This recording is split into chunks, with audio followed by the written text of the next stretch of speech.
नमस्कार, स्वागत है साहित्यिक झरोका चैनल पर। आज हम करेंगे भारतेंदु हरिश्चंद्र का एक प्रसिद्ध प्रहसन अंधेर नगरी। तो आइए जानते हैं इसका घटनाक्रम।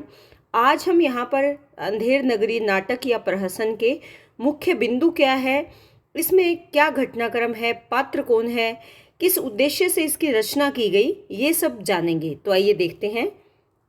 देखिए, अंधेर नगरी की अगर बात करें तो इसके नाटककार या इसके रचनाकार कौन है? भारतेंदु हरिश्चंद्र है। इसका जो रचना लेखन वर्ष है या जिस समय इसका लेखन किया गया वो 1881 ईस्वी में हुआ।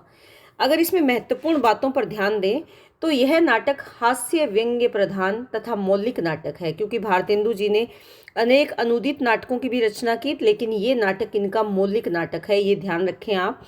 इस नाटक को प्रहसन माना गया है। अब प्रहसन क्या होता है? देखिए, जो नाटक है इसी में से एक एक तरह का प्रकार है प्रहसन। नाटक का ये एक रूप है प्रहसन। इसमें जैसे एकांकी होता है, कुछ उसी तरह से एक मुख्य घटना को लिया जाता है और उस पर हास्य व्यंग्य के माध्यम से उन परिस्थितियों पर या सामाजिक बुराइयों पर या जिस भी विषय को लिया गया है उस पर कटाक्ष किया गया है, वो इसी नाटक के माध्यम से किया गया है। तो ये प्रहसन की श्रेणी में आता है। खास बात यह है कि भारतेंदु ने यह नाटक एक ही रात में लिखा है। वह इसलिए कि हिंदू नेशनल थिएटर नामक एक रंग संस्था का तत्कालीन समय में आरंभ हुआ था। इसी थिएटर के लिए उन्होंने ये नाटक लिखा। अब ये पूछा जा सकता है कौन से थिएटर के लिए? तो हिंदू नेशनल थिएटर के लिए ये नाटक लिखा। कितने समय में लिखा? एक ही रात में इस नाटक की रचना की गई। तो ये छोटी छोटी चीज़ें हैं जो आपको यहाँ पर ध्यान में रखनी है। आगे देखते हैं। इस नाटक के अंतर्गत 6 छोटे छोटे अंक हैं जिन्हें नाटक के 6 दृश्य कहा जा सकता है।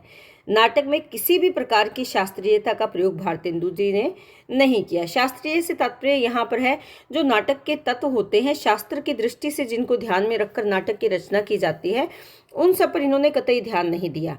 यहाँ पर देखें, यह नाटक बाजारवादी ताकतों और राजनीति के गठजोड़ में पिस रहे आम आदमी की कहानी को व्यंग्य के माध्यम से कहता है। तो यहाँ पर मुख्य तौर पर एक शोषित आम आदमी या जो सामान्य वर्ग है उसके साथ किस प्रकार शोषण किया जाता है, राजनीति के द्वारा किस प्रकार भ्रष्टाचार किया जाता है, वो सब इस नाटक में मुख्य तौर पर दिखाया गया है।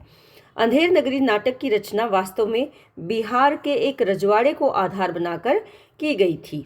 6 अंकों के इस नाटक में विवेकहीन और निरंकुश शासन व्यवस्था पर करारा व्यंग्य करते हुए अपने ही कर्मों द्वारा नष्ट होते हुए दिखाया गया है कि जब एक निरंकुश शासन होगा तो वो अपने ही कर्मों से नष्ट भी हो जाएगा, ऐसा इसमें दिखाया गया है।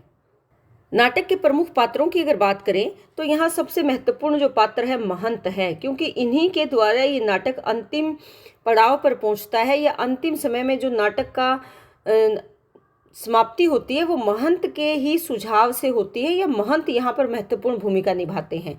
ये एक विवेकशील व्यक्ति हैं, चतुर हैं, दयालु हैं और साहसी साधु हैं, यानी विपरीत परिस्थितियों में भी साहस के साथ किस प्रकार उनका सामना करना है, ऐसा महंत के चरित्र में देखा जा सकता है। उसके बाद गोवर्धन है, महंत का लोभी शिष्य है, अवज्ञाकारी और जीवा लोलुप है, यानी अपनी जीभ के वश में है तो ये साधु लेकिन अपनी जीवा के वश में है। जीभ से तात्पर्य यहाँ पर यानी ये स्वाद के लिए या अपनी जीभ के लालच में ये कोई भी कार्य करने के लिए तैयार रहता है।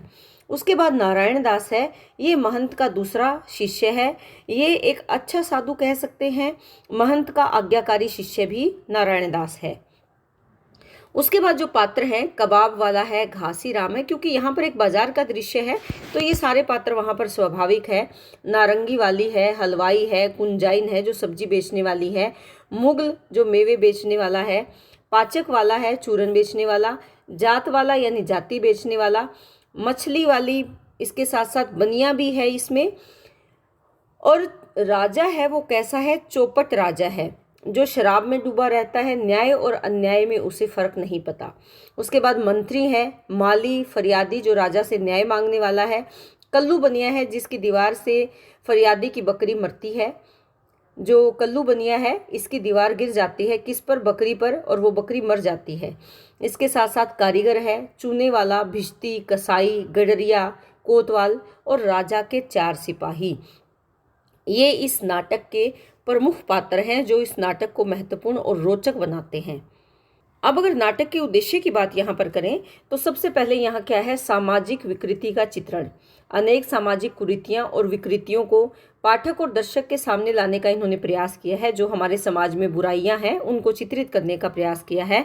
अंधविश्वास का चित्रण किया है कि अंधविश्वास के कारण इंसान किस प्रकार के फैसले ले लेता है, उसका चित्रण यहाँ पर बखूबी किया गया है। प्रशासन के दुष्चक्र का चित्रण किया गया है, यानी प्रशासनिक व्यवस्था का कैसा दुष्चक्र है जो चारों ओर व्याप्त है। अंग्रेज शासन का विरोध है। जाति वर्ग के पतन पर प्रकाश डाला गया है। इसके साथ साथ कि किस प्रकार जाति वर्ग का पतन हो रहा है उसको भी यहाँ पर दिखाया गया है। तो ये प्रमुख उद्देश्य हैं जिनको आधार बनाकर इस नाटक की रचना भारतेंदु जी ने की है।